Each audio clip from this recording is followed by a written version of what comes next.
تو کہنے لگی آپ کیا کھائیں گے؟ تو میں نے کہا نہ میں کھاؤں گا نہ تو کھائے گی، مہمان جو نبی پاک کا ہے۔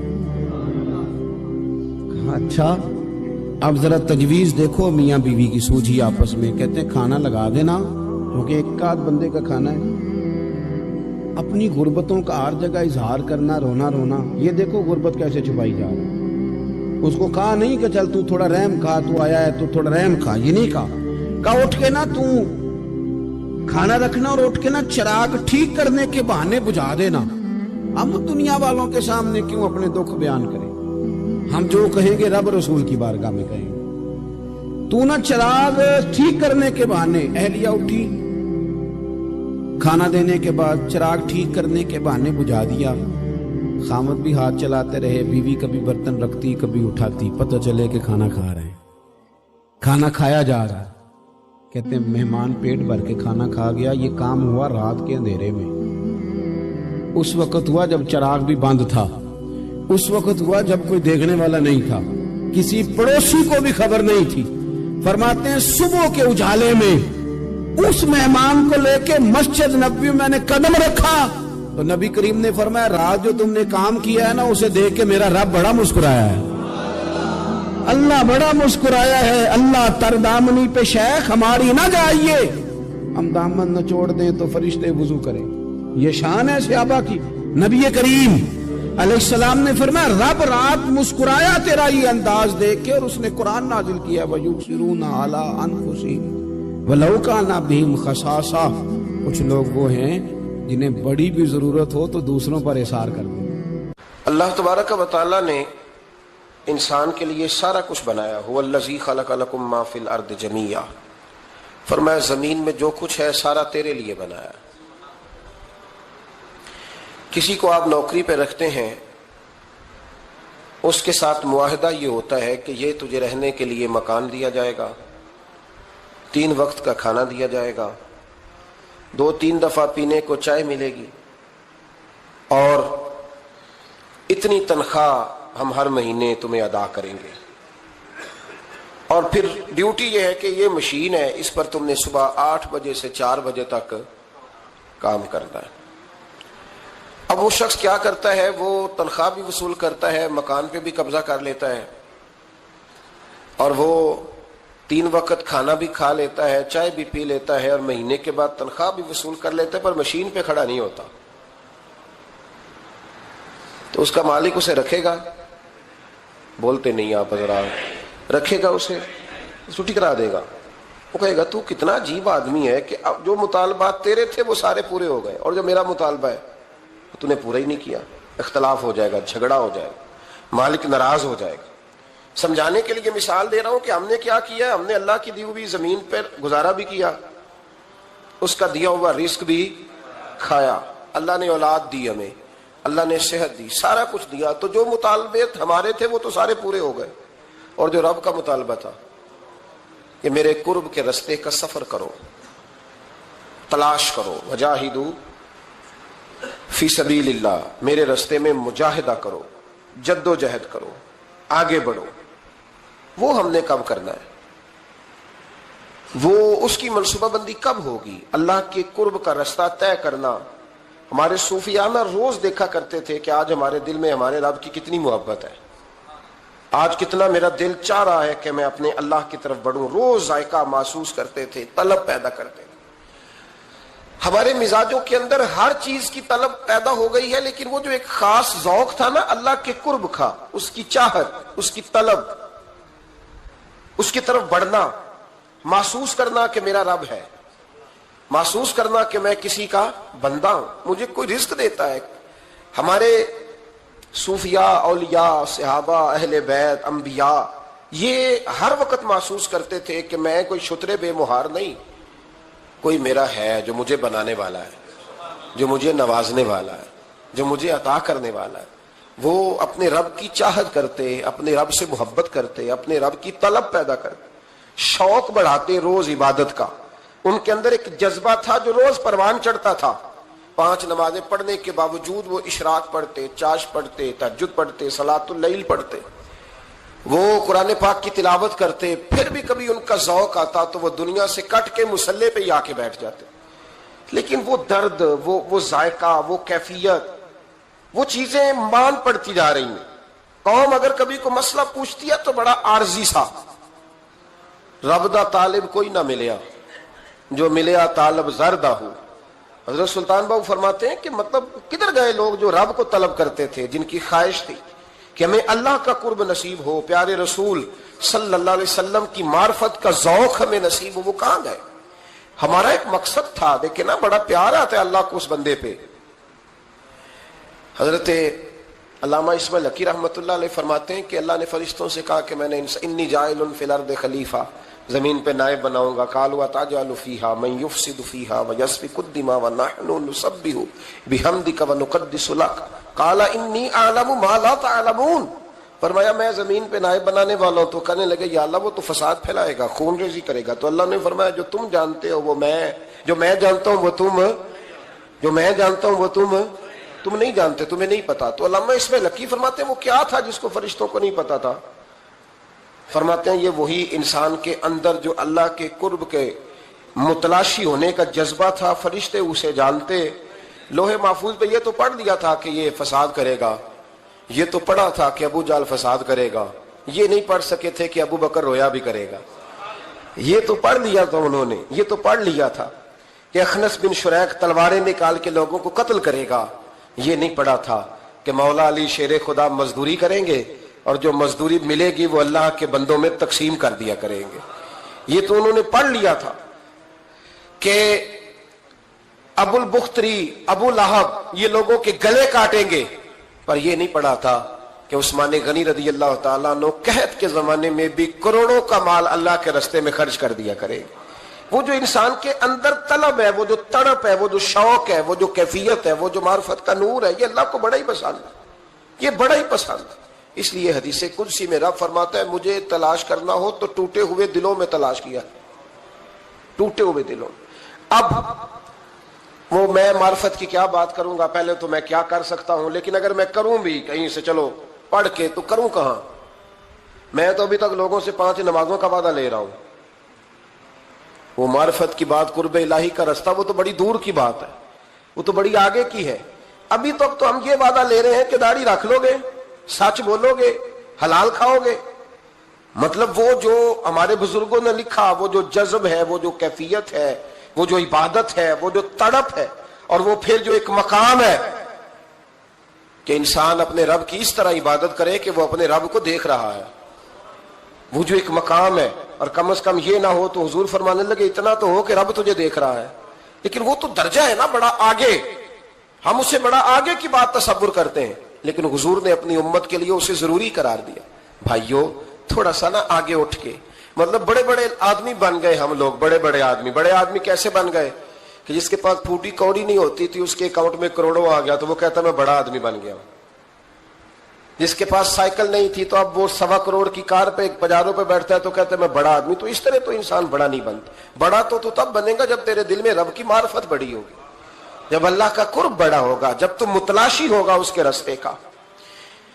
بہت سارے راستے ہیں اللہ کی طرف جانے کے، لیکن 3 باتیں قرب الہی کے لیے ہمارے بزرگوں نے بڑی زبردست لکھی ہیں. سب سے پہلی بات یہ ہے، صوفیاء فرماتے ہیں کہ اگر رب کا قرب چاہتے ہو تو ہر وقت اپنے رب کی رحمت کی امید رکھا کرو. خوش نہیں ہوئے آپ اس بات سے؟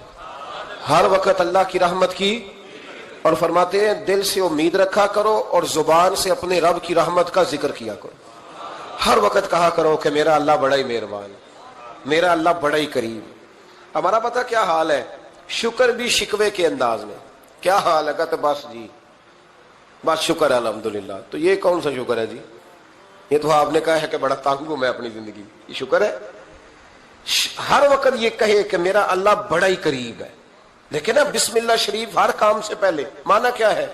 بسم اللہ الرحمن الرحیم، یعنی تو کہہ اس رب کے نام سے جو بڑا ہی مہربان ہے، جو نہایت ہی رحم کرنے والا ہے. ہر وقت کہہ کہ میرا اللہ بڑا مہربان ہے، میرا اللہ بڑا رحم. ہر وقت وہ خاص ذوق، وہ درد، وہ شوق، بس تو کہے کہ یار جو اللہ نے مجھے دیا ہے وہ شاید اللہ نے کسی اور کو دیا ہی نہیں. تیرا یہ ذوق بنے، تیرے اندر اللہ کی رحمت کے ساتھ خاص تعلق پیدا ہو. میرے رسول کریم علیہ السلام ہر مقام پہ اپنے رب کی رحمت کا ذکر فرماتے. بات کسی کی ہو رہی ہوتی حضور چھیڑ اللہ کی رحمت کا ذکر دیتے. ایک صحابی چڑیا کے بچے اٹھا کے لے آئے. وہ چڑیا شکایت لے کے آئی اور حضور کے کندھے پہ بیٹھ کر شکایت کرنے لگی کہ حضور آپ کے صحابی نے میرے بچے اٹھا لیے. بات تو چڑیا کے بچوں کی ہو رہی تھی نا. رسول کریم فرمانے لگے اس کے بچے چھوڑ دو. اور پھر حضور فرمانے لگے دیکھو یہ چڑیا اپنے بچوں سے کتنا پیار کرتی ہے. جب چڑیا اتنا پیار کرتی ہے تو رب اپنے بندوں سے کتنا پیار کرتا ہو. اللہ کتنی رحمت والا ہوگا.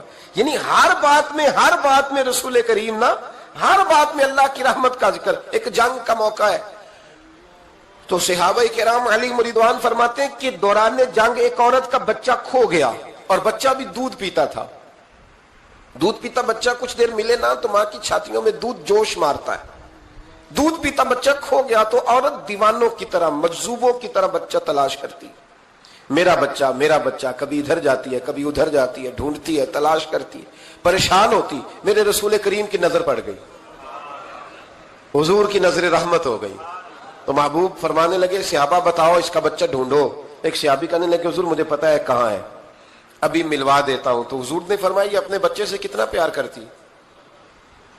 عرض کی حضور نہ کوئی ماپ سکتا ہے, نہ کوئی تول سکتا ہے, نہ کوئی اندازہ کر سکتا ہے. حضور کی آنکھوں میں آنسو آ گئے. فرمایا ذرا ایک بات تو بتاؤ. یا رسول اللہ پوچھئے. فرمایا اگر اس کا بچہ اسے مل جائے تو یہ اسے آگ میں ڈالے گی. تو صحابہ عرض کرنے لگے حضور ہو ہی نہیں سکتا, یہ تو گرم ہوا نہیں لگنے دے گی. تو حضور فرمانے لگے میرا رب اس سے بہت بڑھ کر اپنے بندوں سے محبت کرنے والا اور اس سے بہت بڑھ کر اپنے بندوں پہ رحم کرنے والا ہے. وہ بھی چاہتا نہیں کہ اس کے بندے جہنم میں جائیں, وہ بھی چاہتا. حضور ہر لمحہ اللہ کی رحمت کا ذکر کرتے ہیں صبح سے شام تک نا.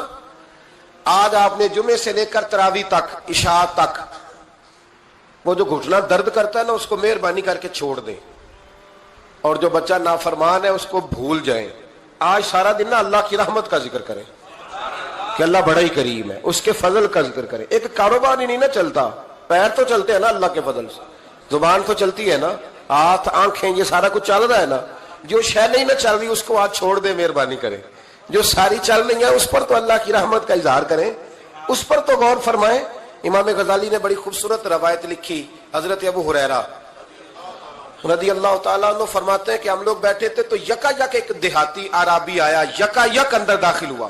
السلام علیکم کہا. بندہ بڑا سادہ تھا, یہ بھی نہیں پوچھا کہ باتیں کیا ہو رہی تھی, کوئی سوال جواب نہیں. سلام لینے کے فوراً بعد عرض کرتا یا رسول اللہ ایک مسئلہ پوچھنا تھا.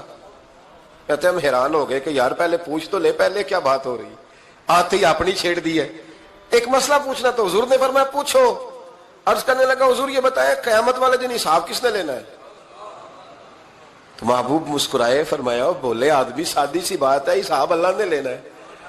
کہتے وہ بات سن کے نا تو چل پڑا, جواب سن کے تو چل پڑا, رکا ہی نہیں. تو حضور نے فرمایا ٹھہر تو جا, پہلے تو آیا ہے, سلام لی ہے, بات بھی کوئی نہیں کرنے دی, دھڑام سے اندر داخل ہوا ہے اور سوال کا جواب لیا اور پھر تو نے تبصرہ ہی نہیں کیا تو نکل گیا ہے. یا رسول اللہ حکم کرے. فرمایا کیا پوچھ رہا تھا. حضور پوچھا ہے کہ حساب کون لے گا. تو حضور فرمانے لگے میں نے بتایا اللہ لے گا. تو بولا کیوں نہیں.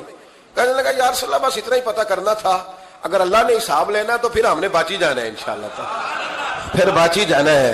تو حضور فرمانے لگے کس طرح. کہنے لگا یا رسول اللہ جب وہ کریم غالب آئے گا نا, جب اس کا غلبہ آئے گا تو وہ بڑا کریم ہے, اس نے معاف ہی کرنا ہے, اس نے معاف ہی کرنا ہے, اس نے کرم ہی کرنا ہے. عدل کرے تے تھر تھر کمبن, عدل کرے تے پھر تھر تھر کمبن, اچیاں شانہ والے فضل کریں تے بخشے جاون, میرے جائے منہ کالے. فرمایا اس نے معاف ہی کرنا ہے. حضرت ابو ہریرہ کہتے ہیں کہ حضور نے فرمایا ٹھیک ہے تو جا. وہ چلا گیا تو حضور رونے لگے. فرماتے ہم نے عرض کی حضور کیا ہوا. تو محبوب فرمانے لگے بندہ بڑا سادہ تھا پر بات بڑی کھری کر گیا ہے, بڑی کھری بات کر گیا ہے. کریم جب غالب ہوتا ہے تو معاف ہی فرماتا ہے. تو بھائی سادے لوگوں کو بھی پتا تھا کہ اللہ کی رحمت کی بات. ہمارے گھروں میں, ہماری گفتگو میں, ہمارا ایک دوسرے سے ملنا, ناراض نہ ہونا, مایوسی کی باتیں کرتے ہیں, مایوسی. میں انتظار میں ہوں, میں انتظار میں ہوں کہ کوئی بندہ مجھے ملے اور آ کے کہے میں بڑا راضی ہوں, بتائے اللہ کا شکر کیسے کرنا ہے. میں انتظار میں ہوں. اتنے سالوں میں مجھے بندہ کوئی نہیں ملا, جو ملا اس نے یہی کہا پریشان بڑا ہوں دعا کر دیں.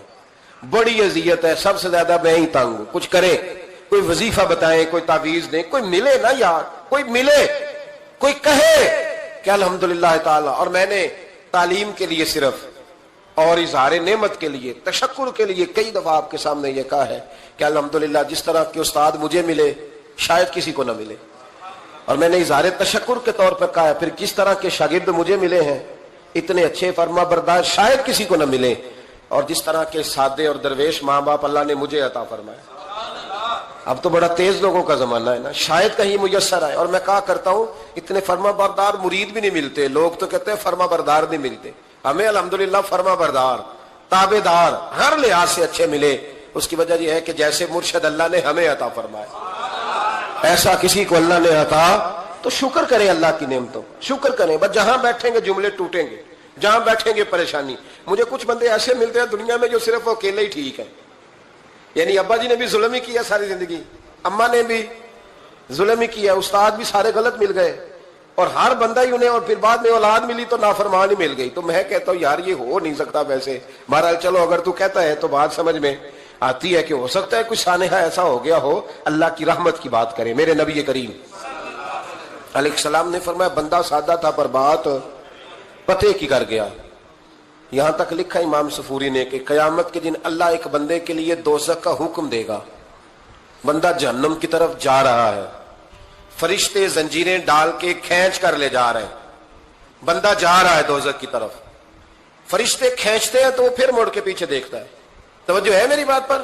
ادھر دیکھنا ذرا، وہ کئی دفعہ کسی کو کھینچتے ہیں نا تو مڑ مڑ کے پیچھے دیکھتا ہے۔ چلو آپ کو سمجھاتا ہوں، سمجھ آ جائے گی۔ وہ جب سکول جانے کو دل نہیں نہ کرتا تھا جی، انتے سلیکشن دینے نا اپنے بچے نو، اور بڑا 1.5 گھنٹے کا، بچے ناراض نہ ہو جائے، جب وہ کبھی جس نلائق کا سکول جانے کو دل اور اس کو کھینچتے تھے تو وہ پلٹ پلٹ کے پیچھے جاتا نہیں۔ اسی طرح مدرسے میں بھی جب آتے ہیں تو کئی بچے ایسے ہوتے ہیں جو آتے نہیں تو کھینچ کھینچ کے نہیں لے جاتے کئی دفعہ، تو جب کھینچ کے فرشتے جہنم کی طرف لے جا رہے ہیں، کھینچتے ہیں تو پلٹ کے پھر پیچھے دیکھتا ہے، پھر فرشتے کھینچتے ہیں پھر پیچھے دیکھتا ہے، پھر فرشتے، ذرا نظارہ دیکھنا، دوزخ کو لے جا رہے ہیں، پلٹ پلٹ کے اللہ کی طرف دیکھتا ہے، دوزخ کا دروازہ آ گیا، پھر پیچھے دیکھ رہا ہے۔ رب کریم نے فرمایا اسے واپس بلاؤ، رحمت دا دریا الہی، بلاؤ اسے واپس۔ واپس آیا، اللہ نے فرمایا بتا تو پلٹ پلٹ کے کیا دیکھتا تھا؟ ویسے اللہ کو نہیں پتا کیا دیکھ رہا ہے، کیا دیکھ رہا تھا؟ تو رو پڑا، عرض کرنے لگا مالک میرا یقین تھا کہ تو بڑا ہی کریم ہے، اللہ میرا ایمان تھا تو بڑا رحیم ہے، اللہ میرا ذہن تھا تو معاف کرنے والا ہے۔ جب فرشتے کھینچتے تھے نا تو شیطان مجھے کہتا تھا اب تو جہنم میں جائے گا، پر میرا یقین کہتا تھا نہیں، رب نے معاف کر دینا ہے، اللہ نے معافی دے دینی ہے، بخشا جاؤں گا۔ پھر شیطان کہتا تھا جب فرشتے کھینچتے تھے، میں کہتا تھا نہیں معافی مل جائے گی، یا اللہ دوزخ کا دروازہ آ گیا پر میری امید نہیں ٹوٹی، اللہ دروازہ جہنم کا آ گیا پر میری امید نہیں ٹوٹی۔ اور جب میں نے آخری دفعہ پلٹ کے دیکھا تیری آواز آئی کہ واپس لاؤ، تو میرے اندر سے آواز آئی کہ لے بھائی تیرا یقین جیت گیا ہے، تیرا ایمان جیت گیا ہے، تیرے اندر کی روحانیت کامیاب ہو گئی۔ بندے اور رب کی باتیں ہو رہی ہیں تو فرشتے چپ کر کے کھڑے ہیں، تو رب نے فرمایا تم خاموش کھڑے ہو، عرض کی یا اللہ اس کا کرنا کیا ہے؟ فرمایا کرنا کیا ہے؟ جو میری رحمت کی اتنی زیادہ امید رکھے اسے جہنم میں ڈال دو، یہ کیسے ہو سکتا ہے؟ اس کو پکڑو اور میرے فضل کے ساتھ اسے جنت عطا کر دو۔ تو پہلی بات یہ کہ اللہ کی رحمت کی امید رکھیں، صبح سے شام تک کہیں الحمدللہ، کیا کہیں؟ ایک ہوتا ہے تکبر کے طور پر بڑھ کے مارنے کے لیے ذکر کرنا، وہ منع ہے، ڈینگے نہیں مارنی، بلکہ اللہ کی رحمت کا ذکر کریں، تشکر کے لب و لہجے، تشکر کے لب و لہجے۔ ہمارے نا لفظوں سے شکوے چھلکتے ہیں، ہمارے جملوں سے چھلکتا ہے کہ ہم پریشان ہیں، ہماری باتوں سے محسوس ہوتا ہے کہ ہم کسی وجہ سے بڑی تکلیف میں ہیں، اس کو نکال دیں۔ جب بندہ اللہ کی رحمت کی امید کرے گا تو اللہ بھی پھر رحمت، فضل اور کرم کے بادل ہی برسائے گا۔ دوسری بات ہمارے بزرگوں نے لکھی ہے، اگر اللہ کے قرب کا رستہ طے کرنا ہے تو وہ اس طرح ملے گا کہ اللہ کے ہر فیصلے پہ راضی ہو جاؤ۔ جہاں اللہ نے مجھے بٹھایا میں راضی ہو جاؤں، جہاں اللہ تبارک و تعالیٰ نے میرے بھائی کو بٹھایا ہے وہاں میرا بھائی راضی ہو، جہاں جہاں اللہ نے ہمیں بٹھایا ہے ہم اس جگہ پہ راضی۔ معاملہ پتہ کیا ہے؟ ہم اپنی مرضی کا فیصلہ چاہتے ہیں، اور مرضی تو اللہ کی چلے گی، مرضی اللہ کی چلے گی۔ میرے رسول کریم علیہ السلام نے صحابہ سے پوچھا تم کون ہو؟ حضور مومن، فرمائی ایمان کی دلیل دو۔ یہ بات مجھ سے کوئی پوچھے تو شاید میں جھگڑا کروں کہ ایمان کی دلیل. حضور نے فرمایا کون ہو؟ یا رسول اللہ مومن. فرمایا دلیل دو. حضور دلیل ہے ہمارے پاس دو. یا رسول اللہ اللہ نعمت دیتا ہے تو ہم شکر ادا کرتے ہیں, مصیبت ڈالے تو صبر کرتے ہیں, اور جو فیصلہ اللہ ہمارے حق میں کر دے ہم اس پر راضی رہتے ہیں. میرے محبوب کا چہرہ خوشی سے کھل اٹھا. فرمایا تمہیں مبارک ہو, تم تو واقعی بڑے پکے مومن ہو. تم مومن ہو, اگر اللہ کے فیصلوں پہ راضی رہتے ہو تو پھر تم. حضور فرماتے ہیں کچھ لوگوں کو اللہ قیامت میں بغیر حساب کتاب جنت میں داخل کرے گا. فرشتے پوچھیں گے پل صراط سے ہوا ہے؟ وہ کہیں گے دیکھی نہیں. میزان عمل الوائے؟ وہ کہیں گے دیکھا ہی نہیں. کیسے آ گئے؟ تو کہیں گے خدا کے فضل سے آ گئے. فرشتے پوچھیں گے تمہارا عمل کیا تھا؟ وہ کہیں گے کچھ بھی نہیں. عام لوگوں کی طرح نماز پڑھتے تھے, روزہ رکھتے تھے, حج فرض ہوا تو کیا, زکوٰۃ اگر ہمارے اوپر لاگو ہوئی تو دی, عام روٹین کے معاملات. تو فرمایا اتنی بڑی فضیلت کے بغیر حساب کتاب جنت, کوئی تو وجہ ہوگی. تو بندے عرض کریں گے وجہ ایک ہی تھی کہ رب جو ہمارے حق میں فیصلہ کرتا تھا ہم اس پر راضی ہو جایا کرتے, ہمیں کوئی شکوہ اس پر رہتا. علامہ ڈاکٹر محمد اقبال رحمت اللہ علیہ, توجہ ہے میری بات پر؟ ادھر دیکھنا ذرا میری طرف. اللہ آپ کو خوش رکھے. کچھ لوگ نا جی کہتے ہیں ڈاکٹر اقبال نے داڑھی کیوں نہیں رکھی تھی؟ تو یہ غلطی کی علامہ اقبال نے, رکھنی چاہیے تھی انہیں. ناراض ہو گئے آپ لوگ؟ جو جس کی غلطی ہے وہ اس کی یہ غلطی ہو گئی ان سے, انہوں نے نہیں ٹھیک کیا. اب اقبال کے داڑھی نہ رکھنے سے کیا سنت کی مخالفت پر اسے ڈگری دی جائے گی؟ وہ میں کیوں نہ ہوں, جو کام خلاف سنت ہے وہ بہرحال. لیکن میرا سوال یہ ہے کہ اقبال نے صرف داڑھی نہیں رکھی, باقی سارے کام اچھے کیے, تو آپ باقی کے تو سارے اچھے کر لینا. اقبال نے جو کام کیا, جو دین کا درد دیا, جو پیغام دیا, جو جدوجہد کی, اس کو تو سمجھ لو نا. مطلب صرف داڑھی پہ آ کے دلیل پکڑتے ہو. علامہ اقبال نے مکان بھی نہیں بنایا اپنا, کتنا بڑا آدمی ہے, کوئی جائیداد ہے اس کی؟ تسی بھی چھوڑو مکان سارے. اقبال وہ دیکھیں نا, بابے بلے شاہ کی لوگ مثال دے دیں گے, بابا صاحب مجذوب آدمی تھے, تو بابا صاحب کے حصے میں تو کئی مربع زمین آتی تھی, وہ بھی انہوں نے نہیں لی. ہمارا ملنگ روٹی کا اس کو پتا ہے, نوٹوں کا بھی پتا ہے کہ 5000 والا کون سا ہے, 100 والا کون سا ہے, باقی ٹائم وہ بابا بلے شاہ بن جاتا ہے. یہ کون سا سٹائل ہے کہ مرضی کی چیز آئی تو قابو کر لی؟ تو ڈاکٹر اقبال نے یہ درست کیا, لیکن اس کے باوجود ہمارا نظریہ ہے کہ اللہ اس کی یہ خطا معاف کرائے گا, پر بندہ بڑا باکمال تھا. یہ بڑی خوبی تھی, اور اس میں بھی کچھ حکمت ہوگی, کچھ باتیں ایسی انہوں نے لکھی ہیں بعض جگہوں پہ. لیکن اقبال کی جو معرفت ہے, جو حسن ہے, جو وقار ہے ان کے لب و لہجے میں, اس کا انکار کیا جا سکتا نہیں. لیکن اس کو ہم ڈیفینڈ بھی نہیں کرتے, جو کسی میں کوئی کمزوری ہے وہ بہرحال اس کی. وہ ایک سوال بڑا اٹھتا تھا, لوگ کہتے تھے کہ آپ روز داڑھی کی بات بھی کرتے ہیں اور علامہ اقبال کی بات بھی کرتے ہیں, تو میں نے آج اس کی وضاحت کر دی. بات کی سمجھ آ گئی آپ حضرات؟ علامہ اقبال نے ایک بات لکھی ہے. اقبال کہتے ہیں جب میں لندن میں وکالت کرتا تھا تو ایک خاتون تھی, لیڈی بارنس اس کا نام تھا. چھوٹے موٹے مقدمات لے کے وہ میرے پاس آتی تھی. بی بی ایک ہوٹل چلایا کرتی تھی, اس کا خامند جو تھا وہ فوج میں ملازم تھا. اقبال نے خود لکھا ہے, اقبال فرماتے ہیں کہ ایک دن وہ خاتون پھر کسی کیس کے سلسلے میں میرے پاس آئی, تو جب وہ آئی تو اس نے نقاب اوڑھا ہوا تھا, برقع کیا ہوا تھا. تو چونکہ اس نے نقاب اوڑھا تھا, مسلمانوں کی نشانی تھی. نقاب اوڑھنا کن کی نشانی ہے؟ اللہ آپ کو خوش رکھے. تو کہتے وہ نشانی چونکہ اہل اسلام کی تھی تو مجھے تجسس ہوا. میں نے کہا لیڈی خیریت ہے؟ میم صاحب بھائی یہ برقع پہنا ہوا ہے. تو کہنے لگی ہنس کے, اقبال مجھے پکا یقین تھا کہ آپ ضرور پوچھیں گے. تو میں نے کہا اچھا تو یہ برقع؟ تو کہنے لگی الحمدللہ میں مسلمان ہو گئی. تو میں نے فوراً کہا کہ آپ کا شوہر تو فوج میں ملازم ہے, فوجی کے لیے بدلنا اور پھر ملکی قانون اور یہ چیزیں. تو کہنے لگی اس نے مجھے کیا کہنا تھا, وہ خود کلمہ پڑھ گیا. تو کہتی ہیں میں اور متجسس ہوا, وہ کیس کی بات کرتی تو میرا تجسس بڑھ گیا. میں نے کہا تو کیس چھوڑ کے بتا کلمہ کیسے پڑھا؟ تو کہنے لگی اقبال اصل بات یہ ہے کہ میں نا بے اولاد تھی, خامد بھی بڑے اچھے پیسے کماتا, میں خود بھی ہوٹل چلاتی, پر ڈپریشن اور ٹینشن اور بلا وجہ کی پریشانیاں جان نہیں چھوڑ. یہ ٹینشن اور ڈپریشن کا نا مجھے عربی ترجمہ کوئی نہیں ملا. یہ ڈپریشن اور ٹینشن کا نا میں نے تلاش کیا ہے, لیکن مجھے عربی لغت کے اندر ان کے معنی مجھے لگتا ہے کہ اس زمانے میں یہ چیزیں تھی ہی نہیں. ہوتی تو ان کا کوئی نام بھی, یہ آج ہے نا تو اس لیے آج کے زمانے میں ہی نام ہے مفت کا, مفت کی پریشانی. تو کہتی ہے مجھے ٹینشن اور ڈپریشن رہتی تھی ہر وقت, بڑی میں پریشان رہتی تھی. میرے ساتھ ایک عجیب واقعہ ہوا کہ میرے ہوٹل میں نا ایک بابا جی برتن مانجتے تھے,